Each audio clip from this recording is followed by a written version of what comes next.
Hi, ಹೇಗಿದ್ದೀರಾ? Cabbage manchurian ನಾನು ಮಾಡಿದ್ದು. ನಾನು ಫಸ್ಟ್ ಟೈಮ್ ಟ್ರೈ ಮಾಡಿದ್ದು ಅಕ್ಕಿ ಹಿಟ್ಟಲ್ಲಿ. ನಿಮ್ಗೆ ಹೇಳ್ಕೊಡ್ತಾ ಇದ್ದೀನಿ. ಕಾರ್ನ್ಫ್ಲೋರ್ ಇತ್ತಿಲ್ಲ, ಅದಕ್ಕೆ ಅಕ್ಕಿ ಹಿಟ್ಟಲ್ಲಿ ಟ್ರೈ ಮಾಡಿದೆ. ಕ್ಯಾಬೇಜ್ ಒಂದು ದೊಡ್ಡ ಕ್ಯಾಬೇಜಲ್ಲಿ ಕಾಲು ಭಾಗ ಅಂದರೆ 2 ಕಪ್ ಆಗೋಷ್ಟು, ಮತ್ತು ಅಕ್ಕಿ ಹಿಟ್ಟು, ಮೈದಾ ಮತ್ತು ಹಸಿಮೆಣಸಿನ್ಕಾಯಿ, ಈರುಳ್ಳಿ, ಉಪ್ಪು, ಅರಿಶಿಣ, ಕರಿಬೇವು, ಶುಂಠಿ ಬೆಳ್ಳುಳ್ಳಿ ಮತ್ತು ಕರಿಮೆಣಸು ಇಷ್ಟು ತೊಗೊಂಡಿದ್ದೀನಿ.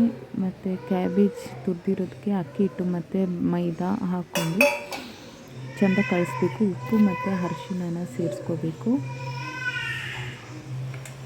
ಚೆಂದ ಸ್ವಲ್ಪ ನೀರು ಹಾಕಬೇಕು, ಜಾಸ್ತಿ ಹಾಕೋಕ್ಕೆ ಹೋಗ್ಬಿಡಿ, ಅಂದರೆ ಅದು ಗಟ್ಟಿ ಆಗಬೇಕು. ಸ್ವಲ್ಪ ಬಿಡುವಾಗ ಉಂಡೆ ಉಂಡೆ ಥರ ಸಿಗಬೇಕು ನಿಮಗೆ ಕೈಗೆ.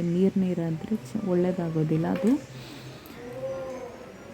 ನೋಡಿ, ಈಗ ನೀರು ನಾನು ಎಷ್ಟು ಹಾಕ್ಕೊಂಡಿದ್ದೀನಿ ಅಂದರೆ 1 ಗ್ಲಾಸಲ್ಲಿ ಕಾಲು ಭಾಗ ಅಷ್ಟು ನೀರು ಹಾಕ್ಕೊಂಡಿದ್ದೀನಿ. ಇಷ್ಟು ಗಟ್ಟಿ ಆಗಬೇಕು ನೋಡಿ. ಹೀಗೆ ಉಂಡೆ ಕಟ್ಟುವಾಗ ನಿಮಗೆ ಅದು ಬಿಡಿ ಬಿಡಿಯಾಗಿ ಬಿಡ್ಕೋಬಾರ್ದು, ನೀರು ಥರ ಉಂಡೆಯಾಗಿ ಗಟ್ಟಿಯಾಗಿ ನಿಲ್ಲಬೇಕು, ಬೈಂಡಿಂಗ್ ಆಗಿ. ಅಂದರೆ ವಡೆಗೆ ಕಳಿಸ್ತೀವಲ್ಲ ಆ ಥರ ಇರಬೇಕು.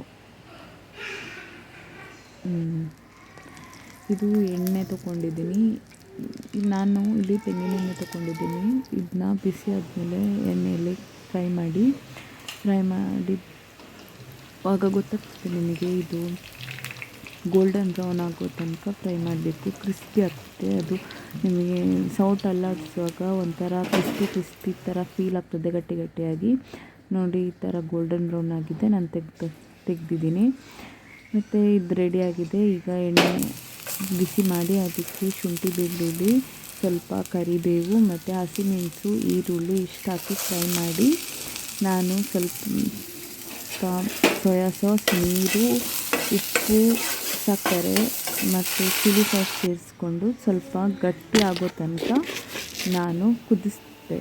ಅದನ್ನು ಚೆಂದ ಕುದಿಸ್ದೆ, ಯಾಕಂದರೆ ಚಿಲ್ಲಿ ಸಾಸಲ್ಲಿ ಸ್ವಲ್ಪ ಕಾರ್ನ್ಫ್ಲವರ್ ಇರುತ್ತೆ, ಸೊ ಅದು ಗಟ್ಟಿ ಆಗುತ್ತೆ.